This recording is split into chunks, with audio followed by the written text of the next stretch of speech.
Good morning. So today we're going to talk about Julian Jaques, his mother, Rosa Villalpando, and part of the 1760 Taos Massacre, and Julian's quest to find his mother, which ended up being a 15-year journey that begins in Taos, New Mexico, and takes this route via San Antonio, Texas to St. Louis and back. And basically, when wayward New Mexicans venture to go find his mom. So let's just get started. Let's see here. So these people lived up in the Taos Valley area. This is the picture here of the Taos Mountains. They had an estancia in the valley in northern New Mexico, which is, I think, almost where people mostly say was Ranchos de Taos today. Rosa Villalpando was married to a Juan Jose Jaques sometime before 1759. Jaques himself is enumerated in the 1750 Taos Census as Josef Jaques, single. The Villalpando family owns a rather large estancia or hacienda with torreones and fortified walls. And at some point, Rosa Villalpando marries Jaques, and they likely remained in Taos, as this is kind of where all the rest of the events take place that change her life forever. They did kind of come out of the Embudo, San Juan areas. So I'm sure that there was still some traveling that went back and forth, but primarily it feels to me from the records that we find them living in Taos. So here they are in the 1750 census, Juan Rosalio Villalpando and his wife Maria Rosa Valdez. And Maria Rosa is their oldest daughter, if we think the enumerator did this in child order. Her mother is also a Rosa, so she was named after both mom and dad at this point. And those of you that want to see some archival materials about things that might have been happening in Taos at that time, the Spanish Archives of New Mexico, you can see here the third item down, 1749, Carlos Fernandez, the Lieutenant Alcalde Mayor of Taos, investigating the Comanche depredations. This was a borderland area for New Mexico, so there's a lot of Indians attacks, Indian fairs, things that go on like that. And even down at the bottom, Miguel Enriquez de Cabrera, who was the Alcalde Mayor of Taos and Picaries, there's orders about trading with Apaches, which was somewhat illegal unless you were doing this at a trade fair. So there are materials in the Spanish Archives of New Mexico, Series 2, that people could kind of get a better feel for some of the stuff that might have been happening up in the Taos area. So, who are those Villalpando people? They descend from Spaniards that came with the recolonization to New Mexico. Juan de Villalpando. Descendants find their home as Embudo. Today it is Dixon. They kind of traded names later on. But when I hear the name Embudo, I always kind of think of the Villalpando family, especially in the colonial times. Him and his wife, Ana Maria Romero, were married June 2nd, 1694. And those of you that do quite a bit of genealogical research, you'll find them spelled Villalpando in many different formats, or just as Pondo. Some people don't realize that. And it's basically just a abbreviation of the full name in and of itself. And most researchers, we always start off with Fray Angelico Chavez's book, Origins of New Mexico Families. And Fray Angelico here says, it says he appears to be French, but our guy has his roots firmly planted in the Spanish and Mexican records. Again, as you can see here, Juan Jose Jaques living in Rio Arriba, Julian Jaques, his wife. There's a Jacinta Torres. There's a lot of information in here that's missing or incorrect. Chavez also notes that he married a second time, but we'll go into that a little bit further later on and clear up some of those records. Again, Juan Jose Jaques is living in Rio Arriba in 1754, but must move, up into the Taos Valley area when he married Rosa Villalpando, or maybe they all moved up there together about the same time. I just don't really know at this point and haven't quite figured out because the Taos sacramental records are not the best for that time period. What we do know is that in August of 1760, a large band of Comanches came through, and some say up to 2,000. and attacked the large Villalpando estancia in Taos. And it was sort of I wouldn't say a massacre, but it was a lot of people were left for dead or kidnapped and captured. Um, and it's kind of something that just unsettled the whole territory at that time. So what we can garner from the research is that most of the men were killed and left for dead. 50 women and children were taken captive. The total number of households was at 17. And among the captured was 21-year-old or 20-ish or 18 years old. We don't know her birth date exactly. Rosa Villalpando, and her husband killed, and her child was likely left for dead. So what we do know is that Juan Jose Jaques, her husband, was killed. Jacinta Torres's husband, a different Jose Jaques, was killed. And then many Villalpando family members. There were some Torreses that were killed in this adventure here, this massacre, and some Martin Serrano families, because they were all intermingled, intermarried. And captured was Rosa Villalpando, Jacinta Torres, and a lot of small children, 50 in total. There are some records that say that some of those captured were brought back to New Mexico, but I've never seen a list, or if there was one provided, it's been lost to history. So who is Rosa? Again, likely her captivity was cruel and did not, bode too well for her. It was unpleasant. She grew up with servants in a large home, had many of the necessities that a well-off to-do young woman would have had. Her dowry might have included land where her and her Jaques husband lived. We don't know for sure, but we know that they were living in Taos. By 1767, 7 years later, we know that she was traded to the Pawnee and had a child likely from either a Comanche or a Pawnee man. The son was named Antoine Javier. Along comes a French trader and co-founder of St. Louis, Jean Salé, who was visiting the Pawnee and at some point cohabitated with Rosa. In turn, they had a son named Lambert. By 1770, they were married, and she was living in St. Louis, and she became Marie Rose Salé. Again, her life takes a twist. By 1792, her husband Salé had returned to France, and he never comes back to St. Louis. But the marriage they had bore 4 more children, and they were prominent in the family, and they stayed in that area. This is a picture when you come up the horseshoe from Taos, going up into Taos from Dixon area. When you crest that, you kind of see the whole Taos Valley. This is the Rio Grande, where the Rio Grande flows through, and then the Taos Mountains, you can see that. So it's a lovely sight. It's, famous. Painters paint, photographers take photos. So you're in Taos when you see that. And in that same area, there's a little pullout for not quite a rest stop, but it's a pullout just to take photos and stuff like that. And these are some markers that were put up there by the state of New Mexico and a women's group. Tom Chavez actually worked on this one, I believe, where it depicts Maria Rosa Villalpando's life. And basically at this point, they also talk about the captivity of women and children in Taos County. So if you ever get a chance and you're up in Taos, you can pull off and take a look at some of those historical women markers.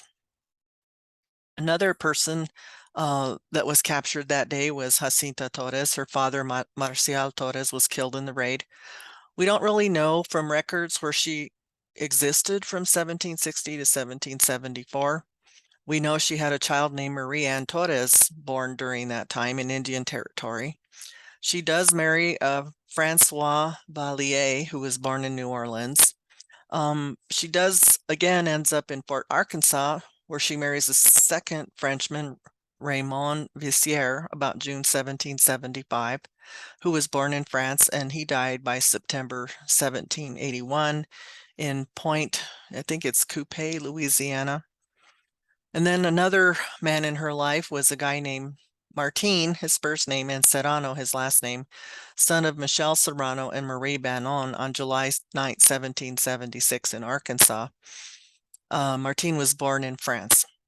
And there's records that indicate she lived well past 1818 in the New Orleans area. Now, she is not Julian Jaques' wife. She is a wife to Jose Jaques, a different part of that Jaques group of men.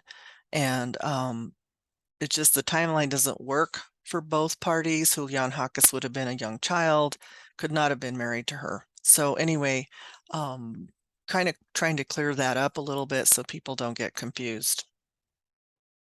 In the meantime, Julian Jaques is reared by his Villalpando relatives and eventually settles in a small village called La Soledad near San Juan Pueblo. He's noted here in the 1790 census with his first wife, Paula Martin, and for what would be his 11 children. He does get married a second time. And here you can see where they put Julian and then Jaqz, so Espanol with Pablo Martin, their age and their kids' ages. So he's living in what most people call La Soledad, is kind of the Martin Serrano compound. And that's probably where her family, has why they're there is because of her family. So Julian was born sometime around 1758. Really not sure how he survived the massacre, but he does live with his Villalpando family, which we'll find out later how we know that. He marries about 1783 to Maria Paula Martin, and they're in that 1790 census. And basically, there's a second marriage that comes about around 1798 with more children. And I just went through all the sacramental records to see if I could identify him after 1801, just to see if there's any records where he's a padrino or they're having more children.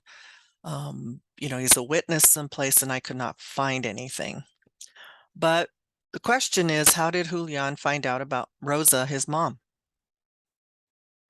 Contrary to, common theory, New Mexico wasn't so isolated. He must have heard about a woman from New Mexico who had children, married, and was living in another province. One of the captives, Jacinta Torres from that raid, ended up living in Fort Arkansas. And so somehow, either through the military, through something, he found out that, his mom was alive, and he decides that, this is important enough to him to try to go find her. So we know from these documents that we found in the sacramental records and also in the Behar archives that Julian left sometime after 1801. He also passed through San Antonio 2 years later, prior to 1804, telling us that he actually spent some time somewhere along the way in the Texas area. So his trip out to St. Louis, or San Luis as he calls it, took quite a bit of time. Now this is a picture down south of Santa Fe. It's the Camino Real. It's probably how he left on this trek. He went down the Camino to El Paso into Texas, or Nueva Vizcaya, which would have been maybe Monclova or La Bahia, some of the other military posts. Anyway, we don't know if he went by caravan, if he went with the military escort. Those things are not available or have not been found. And any traveler in the early 1800s coming out of the San Juan La Soledad area would have had to prepare, right? We're going on a trip. I'm going to assume that Julian had never traveled out of New Mexico anytime during his life until now. And with anyone traveling again in the Spanish Empire, a guia or licencio or something of a passport would have been needed or required. Getting permission from Governor Nava was a prerequisite. And how would Julian explain to the governor that he was going to St. Louis, which was far, far away, to go look for his mother? The only road out of New Mexico was the Camino Real, which would have been the safest way to go. And again, with most travelers in that day leaving and then letting your relatives know when you're going to be back was something that may not have been discussed too much. I mean, what do you really say to them? I'll be back in 2 years or 4 years. These are long trips. Julian also had to have some funds that would help him along the way. So we're uncertain as to what goods he would have taken for trade, money, etc. And I just have to ask myself, did he really even know where St. Louis was? I mean, this is just, you can't just pull up Google and do a little search in those days. All of his 11 children were under the age of 18 and presumably were left to live with his second wife, who had 2 small babies at home. Or did he farm out those first wife's kids to the Martin family? We don't know. What we do know based on maps and travel and presidios along the way, that it takes about 6 months to get from San Antonio, Texas to San Luis or St. Louis. And my guess is that he most likely left with a small troop of military soldiers or presidio soldiers or vecinos maybe traveling. It's hard to say, but there are a lot of presidios in this part of Texas. And so my guess is that that's how he did it. From El Paso del Norte, he would have obviously gone east toward Monclova, La Bahia, Frontera. There's a lot of places in this whole frontier area that he would have been able to navigate with military troops if he had been with them. In fact, there's Presidio de San Vicente, there's Monclova, La Bahia, San Fernando in Bejar, Texas, which is Bejar Agua Verde. So again, there's just a lot of military activity here. Anyway, from there, he goes from Presidio Town, let's just say to Presidio Town is kind of what I'm envisioning. And then he would have gotten up to Natchez and then eventually gone up the Mississippi River and headed north towards St. Louis. Again, going through another official military posts, and the borders were heavily guarded, so I'm sure he had to have his passports ready for people to view those. Again, how much time he spent in St. Louis is really unknown. Not even sure what that reunion would have been like when he found his mom. When he gets to St. Louis, I mean, how do you just say, I'm looking for this woman named Rosa Villalpando, she's my mom. Rosa and her St. Louis family, understand the rules and that Julian was entitled to 1/6 of his mother's estate upon her death.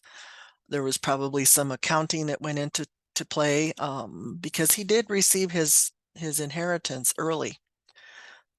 So 43 years almost, to the time Julian signs this agreement with his half-sister Helena Sale LaRue in the Villa of San Luis de Illinois.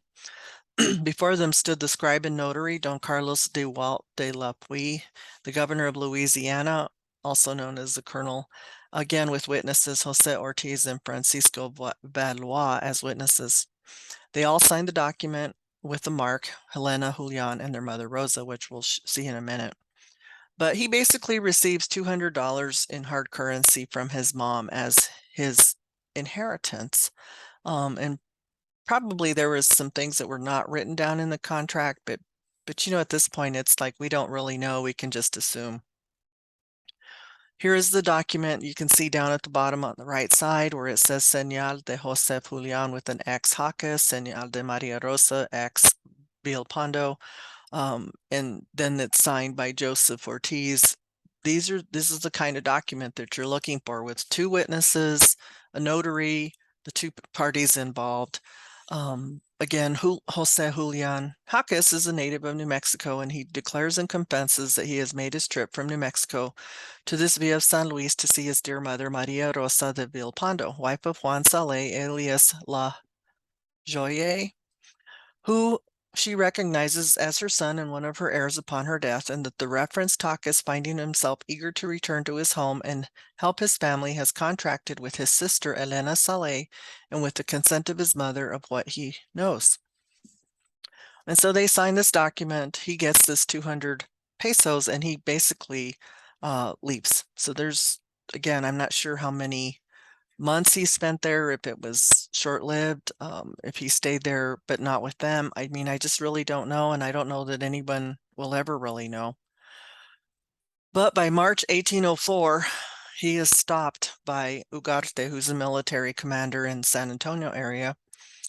He goes to Nacogdoches, and Ugarte was the commander beginning there in 1803, and he was able to detain, check, or watch the flow of any people coming in and out of the Texas area. So this is a manifest that was included in the documents from the Bejar archives that was signed by Governor, and it's inclusive of a bunch of women's items: clothing, dress patterns, bolts of calico, blouses, sheets, linen, shawls, in addition to 6 weapons for his use, 3 pairs of pants, and 6 shirts for his uncle Francisco Villalpando, who raised him. So in this document, we find out now that he was raised by those Villalpando people. All these items were noted as being sent to his family by his mother. The interesting part of the document is that the governor describes Julian's appearance as very dirty. It is also noted in the document that he passed this way 2 years ago. So in 1802, he was headed to St. Louis, and then in 1804, he's coming back. And he has a passport from the governor of New Mexico. So here's a little letter from his second wife, Maria Francisca Rafaela Pacheco, to the commanding general, dated 1809. Okay, that last one was 1804. He's on his way to San Antonio. This is 1809. She tells us in this document that 4 men who had been at San Antonio de Bejar had ran into her husband about 4 years ago, so 1805.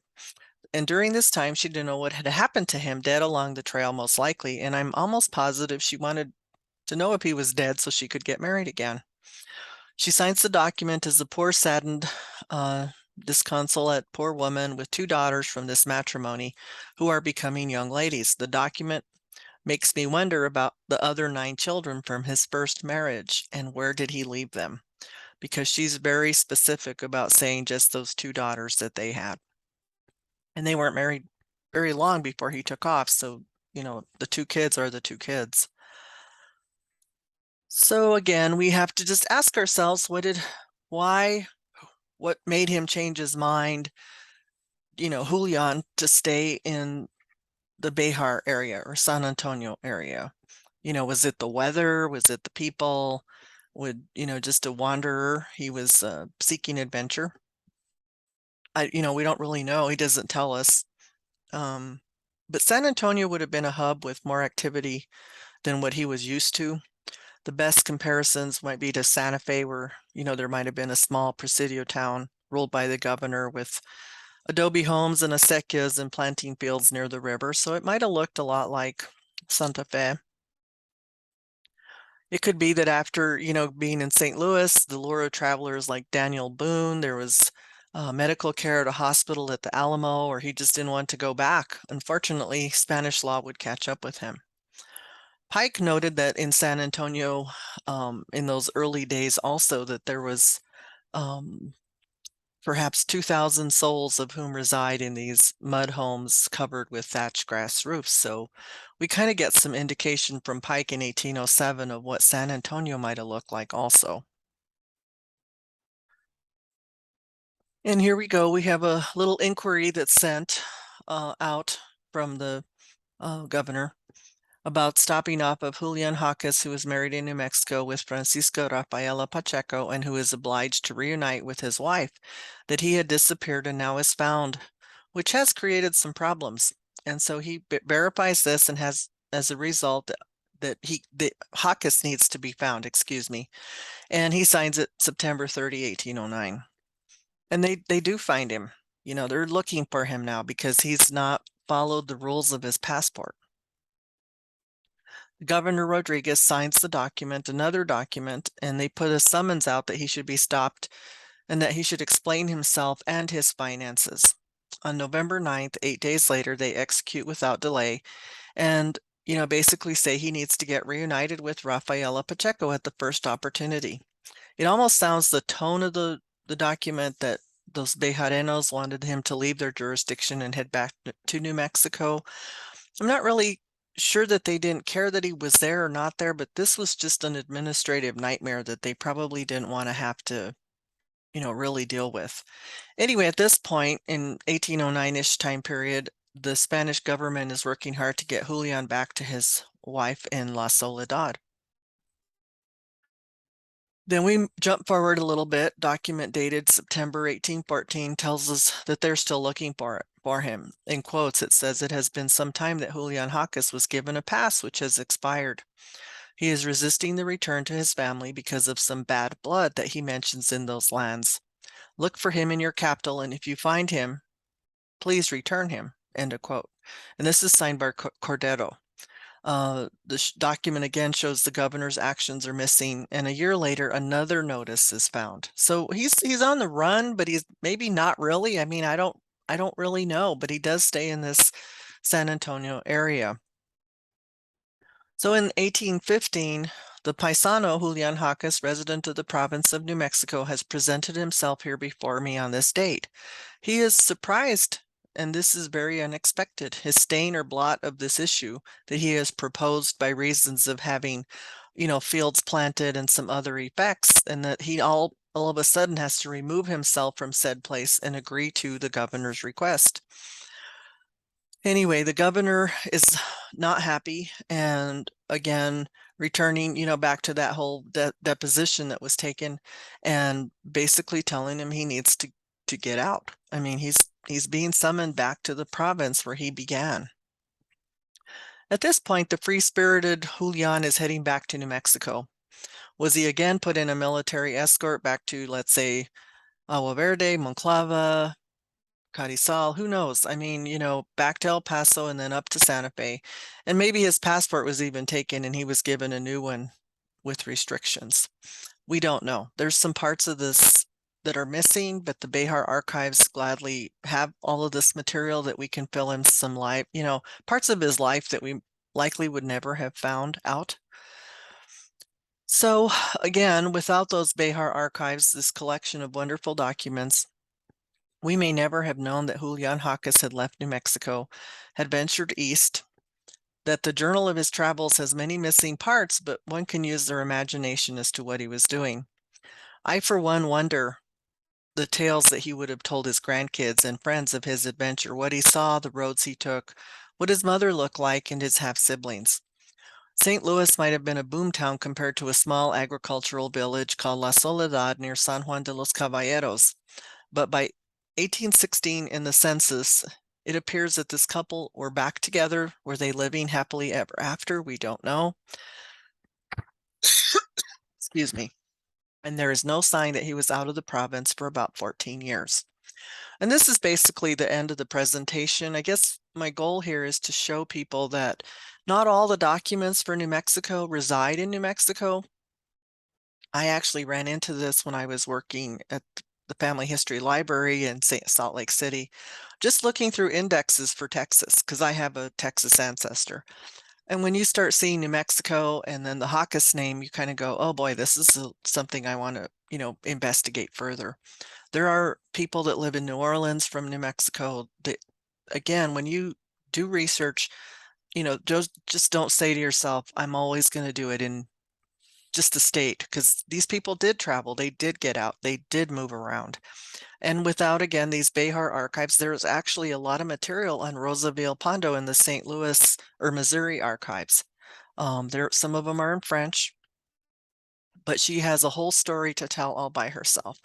And so with that, I just want to thank you all for listening to this, and I hope your research is great. And if Jaques is yours, you have a little bit more information to go with. Again, thank you.